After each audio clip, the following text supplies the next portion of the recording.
RJ kids. કાલિયા નાગનું ઝેર. એક દિવસ કાલિયા નામનો વિશાળ મહાકાય નાગ યમુના નદીના પાણીમાં તરતો તરતો આવી જાય છે. આવતાની સાથે જ એ પાણીમાં પોતાનું ઝેર ભેળવી દે છે. પાણીના બધા જીવો તડપી તડપીને મરવા લાગે છે. આ વાત ગામનો એક ગોવાળિયો જોઈ જાય છે અને એ પોતાની ગાયને પાણીમાંથી બહાર કાઢીને દોડતા દોડતા નંદ બાબા પાસે આવે છે અને કહે છે, નંદ બાબા, મોટું અનર્થ થઈ ગયું છે. આપણી યમુના નદીમાં એક વિશાળ મહાકાય જીવ આવી ગયો છે, જે એક મોટા સાપની જેમ દેખાય છે. યમુના નદીના પાણીમાં પોતાનું ઝેર ભેળવી દીધું છે એણે. મારી ગાયોને બચાવી લો બાબા. મારી પાસે કમાઈનું બીજું કોઈ સાધન કે રસ્તો એ નથી. જો ગાયોને કંઈ થઈ ગયું તો મારા અને મારા પરિવારનું ગુજરાન કેવી રીતે ચાલશે? અરે, આ તો બહુ ચિંતાની વાત છે. બધા ગામવાળાઓને સૂચના આપી દો કે કોઈ પણ વ્યક્તિ યમુના નદીનું પાણી ના પીવે. બધા ગામવાળાઓને કહી દો કે પોતાના જાનવરો અને બાળકોને પાણીથી દૂર રાખી ઘરડા લોકોને પણ દૂર રહેવાનું કહી દો. કોઈ પણ નદીની પાસે ના જાય ત્યાર સુધી હું આ સમસ્યાનો કોઈ ઉપાય કાઢું છું. યમુના નદીમાં કોઈ નહીં જાય. છેવટે આપણા વૃંદાવનના બધા પશુ પ્રાણીઓ અને માનવ જીવનનો સવાલ છે. આપણે ગામને બચાવવું જ પડશે. સેવકો જઈને તરત જ આ સૂચના આખા ગામમાં પહોંચાડી દો. નંદ બાબાનો સેવક આખા ગામમાં જઈને ઢંઢેરો પીટીને આ સૂચના બધાને આપે છે. બાળકૃષ્ણ પણ આ સૂચના સાંભળે છે અને એમને ખબર પડી જાય છે કે ચોક્કસ આ કોઈની ચાલ છે. કોઈ તો છે જે વૃંદાવનવાસીઓના જીવનમાં જોખમ ઊભું કરી રહ્યું છે. એટલે એ જાણી જોઈને પોતાના મિત્રોને કહે છે, અરે મધુ, ચાલને આજે ગિલ્લી દંડાની રમત રમીએ આપણે. યમુનાના તટ પર બહુ મજા આવશે. હા હા, કેમ નહીં, આપણે બધા મળીને જઈએ અને ત્યાં ગિલ્લી દંડાની રમત રમીશું. પણ પહેલો વારો મારો હશે. ગિલ્લી દંડાની રમત સૌથી પહેલા હું જ રમીશ. કૃષ્ણ, આજે તો હું મન ભરીને તરવા માંગુ છું.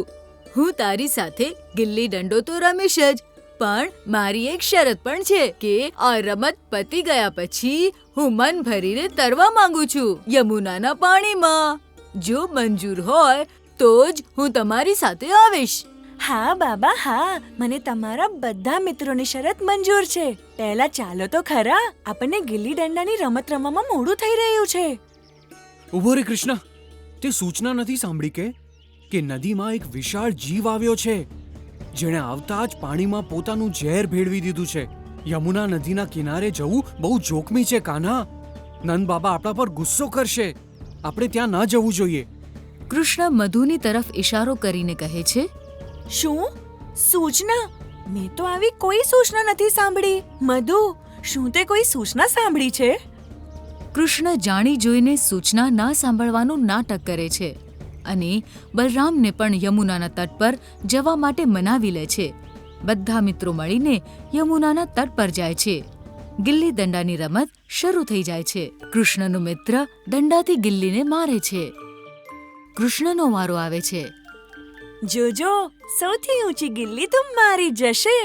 એટલી જોરથી ગિલ્લી મારીશ. કૃષ્ણ દંડો હાથમાં લઈને જાણી જોઈને જોરથી ગિલ્લી પર પ્રહાર કરે છે, જેથી એ ગિલ્લી જઈને યમુનાના પાણીમાં પડી જાય.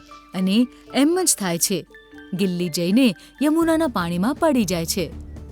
આ શું કર્યું કૃષ્ણ? તે તો ગિલ્લી ખોવાડે જ નાખી. હવે આપણે કઈ રીતે રમીશું? ગિલ્લી તો પાણીમાં જતી રહી. હવે તારે જ એને શોધીને લાવવી પડશે. જા યમુનાના પાણીમાં અને ગિલ્લીને શોધીને લાવ. ના ના, ત્યાં જવું જોખમી છે. કૃષ્ણ, તું પાણીમાં નહીં જાય. ભલે આપણી રમત અધૂરી રહી જાય. નંદ બાબાએ ના પાડી છે. યમુનાના તટ પર કોઈ નહીં જાય. બલરામભાઈ, તમે તો ખોટે ખોટી ચિંતા કરી રહ્યા છો. જુઓ, યમુનાનું પાણી કેટલું સાફ છે. આમાં કંઈ પણ તો નથી. હું જાઉં છું અને હમણાં ગિલ્લી લઈને આવું છું. તમે બિલકુલ ચિંતા નહીં કરો. કૃષ્ણ મનમાં ને મનમાં કહે છે, આ જ મોકાની તો હું રાહ જોતો હતો.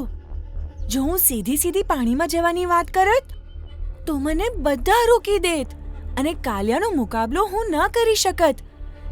હવે પાણીમાં જઈને હું કાલિયાની સાથે લડીશ અને એને અહીંયાથી ભગાડી દઈશ. એટલે જ તો મેં ગિલ્લી જોરથી પાણીમાં મારી છે. બલરામભાઈ, મને માફ કરી દેજો. હું બાબાના આદેશનું પાલન ન કરીને પાણીમાં જઈ રહ્યો છું. આવું કહીને કૃષ્ણ પાણીમાં કૂદી પડે છે. ગિલ્લી તો ક્યાંય નથી દેખાઈ રહી. ગિલ્લી તો બસ બહાનું હતું. મારે તો કાલિયા નાગને શોધવો છે. કાલિયા, ક્યાં છે તું? હિંમત હોય તો મારી સામે આવ. કૃષ્ણ આમ કહે છે એટલામાં જ પાછળથી કાલિયા નાગ જોરથી પોતાના ઝેરથી પ્રહાર કરી દે છે. નદીની બહાર ઊભેલા મિત્રો આ જોઈને ડરી જાય છે કે પાણી ફરીથી કાળું થવા લાગ્યું. બધા બૂમો પાડે છે. કૃષ્ણ! કૃષ્ણ! બધા બાળકો ગામવાળાઓની પાસે જાય છે અને કૃષ્ણને બચાવવાની વિનંતી કરે છે. અચ્છા, તો તું છે કાલિયા નાગ. તું અહીંયા યમુના નદીમાં શું કરી રહ્યો છે? હું તને આદેશ આપું છું કે યમુના નદી છોડીને તરત અહીંયાથી નીકળી જા. તું આટલો નાનકડો છોકરો અને મને જવા માટે કહી રહ્યો છે? તને ખબર નથી, તે પોતાના મૃત્યુને આહ્વાન આપ્યું છે. મારા ઝેરમાં એટલી તાકાત છે કે તને હું તારી આજ ધમકીઓથી પાણીમાં નથી મારી ડરતો. નાખશે. જોઈએ તો મુકાબલો કરી જો. કાલિયા નાગ ફરીથી એકવાર જોરથી પોતાનો ફણ ફેલાવે છે અને કૃષ્ણ એના ઝેરના પ્રહારથી બચી જાય છે. કાળિયા કૃષ્ણનો પીછો કરવા લાગે છે અને કૃષ્ણ એની આગળ આગળ ભાગવા લાગે છે. કૃષ્ણ કાલિયાની પકડમાં નથી આવતો. આ જોઈને કાલિયાનો ગુસ્સો વધી જાય છે. એ પળવારમાં જ કૃષ્ણને પોતાની લપેટમાં લઈ લે છે અને કૃષ્ણને વીંટાળીને એને પોતાના આખા શરીરમાં જકડી લે છે અને ફણ ફેલાવીને ઊભો રહી જાય છે. જોયું? મેં કીધું તું ને, તું સાધારણ બાળક મારા પ્રહારથી નહીં બચી શકે. હવે તને કોણ બચાવશે? એટલામાં બધા ગામવાળા નંદબાબા, યશોદા માતા યમુનાના તટ પર આવી જાય છે. બધા કૃષ્ણના નામની બૂમો પાડવા લાગે છે. કોઈ મારા કૃષ્ણને બચાવો! કોઈ મારા કૃષ્ણને બચાવો! એ વિશાળ મહાકાય નાગ કૃષ્ણને મારી નાખશે.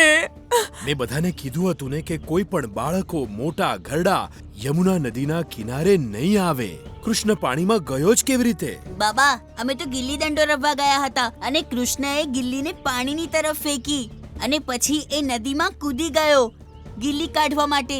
કૃષ્ણ પાણીમાં ઉતરી ગયો હતો. અમને થોડી ખબર હતી કે એમાં વિશાળ નાગ છે. હવે કૃષ્ણનું શું થશે? અહીંયા કૃષ્ણ સંપૂર્ણ તાકાત લગાડીને કાલિયાના જકડાયેલા શરીરથી બચીને ફરીથી બહાર નીકળે છે. કાલિયા નાગ ફરીથી એકવાર જોરથી કૃષ્ણ પર ઝેરનો પ્રહાર કરે છે. પછી કૃષ્ણ કાલિયાની પાછળથી આવીને એના માથા પર નાચવા લાગે છે. એ જેટલા જોરથી નાચે છે એટલા જોરથી કાલિયા પોતાનું ઝેર કાઢે છે. આ દ્રશ્ય જોઈને બધા વૃંદાવનવાસીઓ આશ્ચર્યચકિત થઈ જાય છે. કૃષ્ણ આટલો નાનકડો છોકરો અને આટલા મહાકાય વિશાળ નાગનો મુકાબલો કરી રહ્યો છે. જોતામાં જ કાલિયા નાગનું બધું ઝેર પૂરું થઈ જાય છે અને એનું શરીર થાકી જાય છે. એના શરીરમાં શક્તિ બચતી નથી. એ થાકી જાય છે. જ્યારે કૃષ્ણ એને એક પળમાં જ મારવાના હોય છે ત્યારે એની બંને પત્નીઓ નાગ સ્વરૂપમાં આવીને કૃષ્ણને કહે છે, હે ભગવંત, અમને માફ કરી દો. આમના પર દયા કરો. આમને આમના ઝેર પર અભિમાન થઈ ગયું હતું અને આમના પર ગરુડજીની નજર હતી. એ ગમે તે સમયે અમને મારી નાખવાના હતા. એટલા માટે અમને યમુના નદીનો આશરો લેવો પડ્યો. પોતાના અહંકારમાં આંધળા થઈ ગયા હતા, પણ હવે આમની આંખો ખુલી ગઈ છે. કાલિયા, હું તને માફ કરી દઈશ, પણ તારે મને એક વચન આપવું પડશે કે આજે જ અમારી યમુના નદીને છોડીને મોટા વિશાળ મહાસાગરમાં જતો રહીશ. આ જગ્યા તારા રહેવા માટે નથી.